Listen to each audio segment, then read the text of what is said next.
Alright, as I've been doing this beyond the cane pole fishing, I have found a lot of people want to know what kind of tackle I use, what kind of gear I use, about the rods.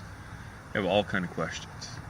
Well, I'm going to preface this by saying that I'm a fairly cheap kind of guy, and I do a lot of research and finding the best price on things, and frequently that's on eBay. I do not have any of the fancy tackle. Some of this is stuff that I've come up with. You'll even find that I have a homemade pole. A lot of it is stuff that I've bought off of eBay, and a few things you can find in your local store. First, let's get on with this bag. I have a one shoulder strap bag. This says Gerber on it. Yes, it's the baby food company, Gerber. Okay. On this bag, I have a net. The net frame itself was just a cheap net frame I picked up for $1. It had a regular normal fishing net on it. I paracord wrapped the handle, added a little clip in case I need to clip it to my belt.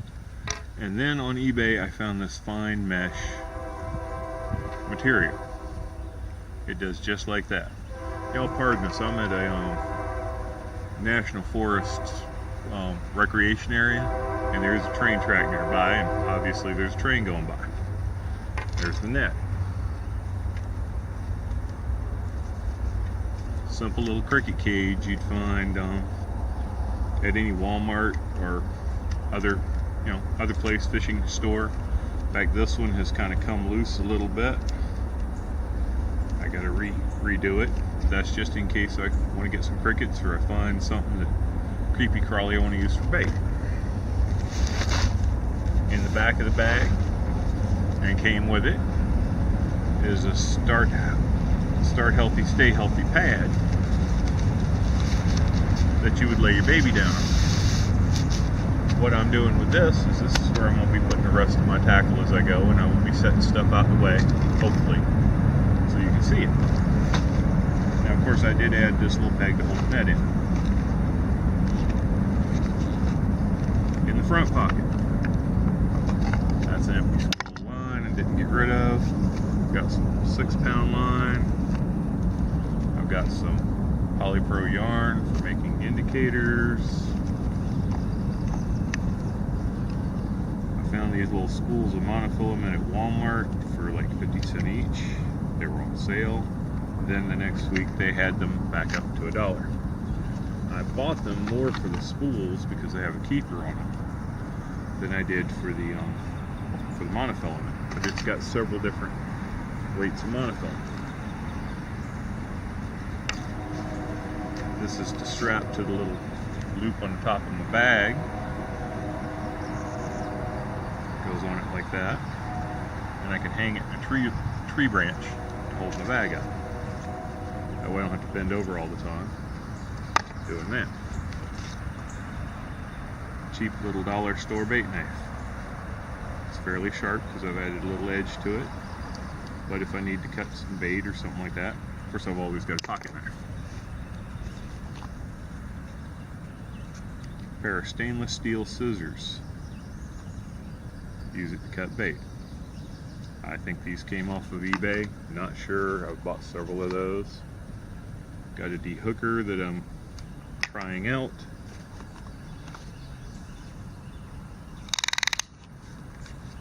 Simple little tape measure. I got that free at a sportsmanship. It's retractable. I don't really use it, but it's nice to have a tape measure in case you want. This is something that carp fishermen, Oriental carp fishermen use. It's a shock corded bungee cord stretch. It has clips that will attach to the end of your pole. If you get a really big fish, you can let it run, and this will give it a little bit of tension, plus it tires out the fish. Another thing, a line, very important. Whatever line I'm using here, I have this Vanish fluorocarbon, 2 pound. I will use this as tippet, even on 4-pound line if I don't want to use just a straight line. If I'm in really clear water, I'll add a tippet. It's more important with mountain fishing and clear streams than just fishing that I do.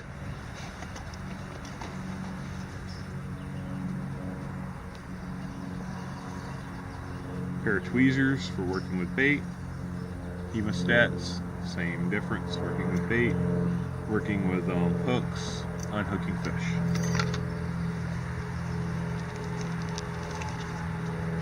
I carry a selection of Ziploc bags, a couple gallons, a couple quarts. First off, you never know when I might want to bring something home to my aquarium. Secondly, I do fish some places where they request that you keep all the brim or all the bass or whatever due to overpopulation. And even if I'm not going to eat them, I'll keep them at the pond owner's request, private pond owner, and use them for fertilizer, feed them to the cats, something like that.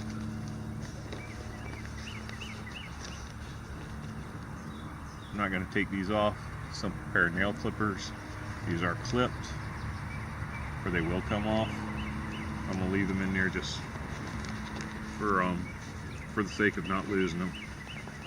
That is something that I do recommend you do. Don't be biting your monofilament. It will hurt your teeth.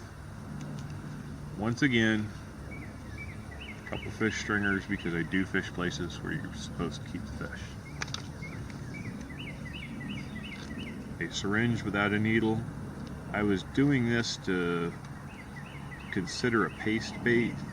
It's still in the bag. I've never used it.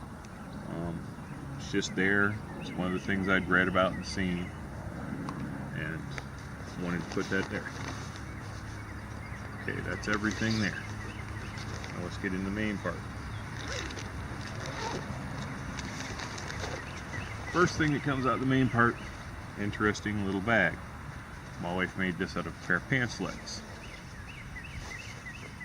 Inside the bag, you will find a collapsible bucket. Found this on eBay, haven't seen another one like it. Has some rope attached to the handle, little weight so it actually gathers water.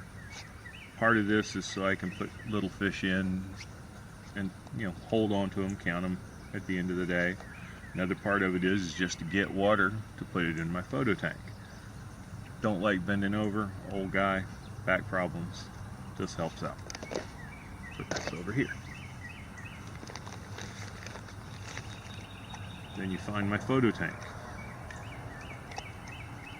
This right here is gotten from Tenkara Bum's website. It's a Q-tip holder. But what it does is you fill it full of water, close it up, keep your fish in. You can take your picture through there.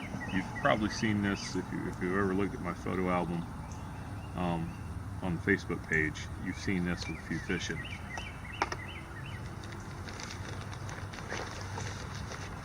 Then we come to the meat and potatoes of things. This is just a little tackle box I got off eBay. It's nothing special. It came with some line minders, which I have very small Tanago hooks. They're off Tenkara Bum's website. These have a couple little split shot on them, and they're pre-rigged, ready to go and go fishing. I cannot tell you exactly what type these are.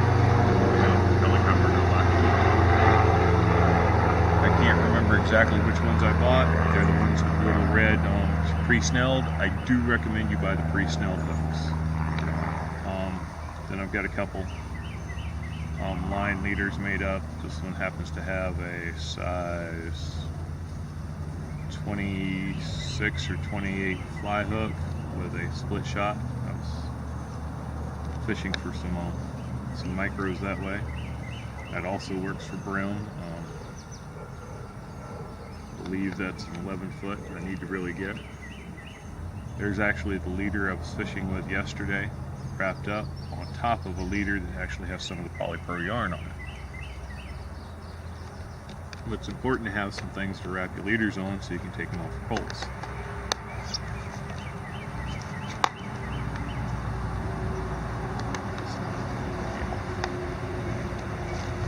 On this side, this is where the meat and potatoes is.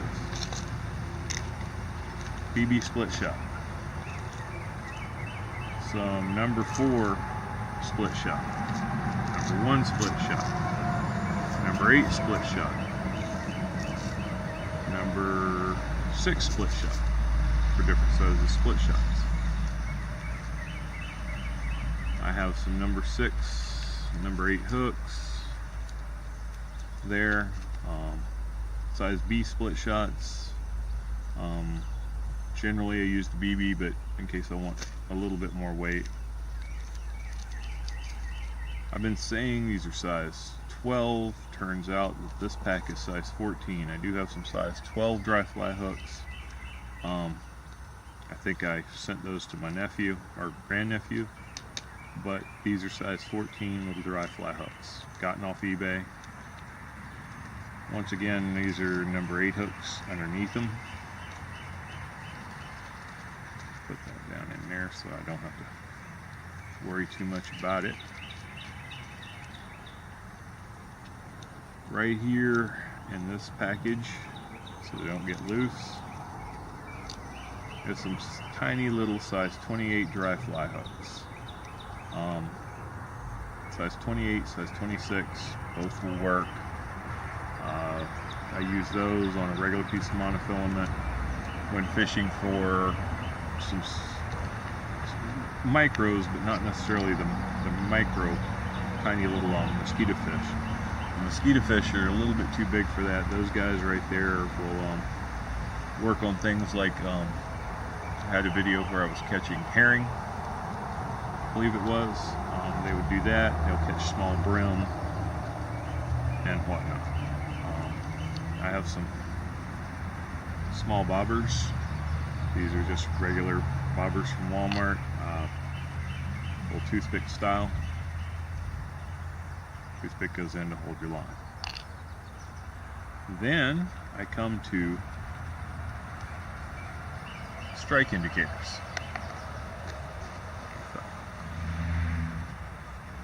And those are 2 different sizes, what they were calling medium and small.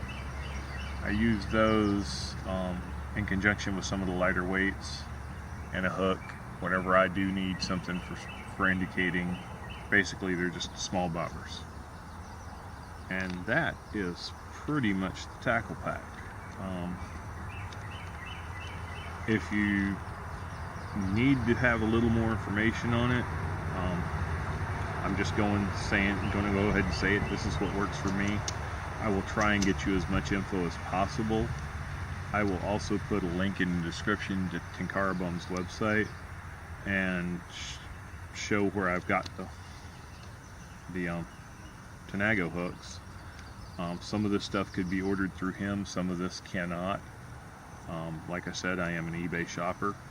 I do find stuff on eBay. A lot of people hate eBay, a lot of people love eBay. I have a love-hate relationship with it. I have gotten things on eBay that's not good.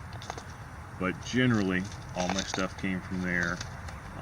What did not come from locally sourced places like Walmart or bait shops, tackle stores. It's kind of hard to find some of the smaller stuff there. I will definitely say the fly fishing hooks, I know for a fact, are an eBay item. It's all in doing your research on your seller, looking at his feedback, doing your research on your item. Frequently, with polls and stuff that we're going to show here shortly, you need to research your item a little bit better. Some of the stuff I've gotten I thought was one thing and it ends up being another. Most of what I got are what's considered carp poles, but they work for what I'm doing, and that's the important part.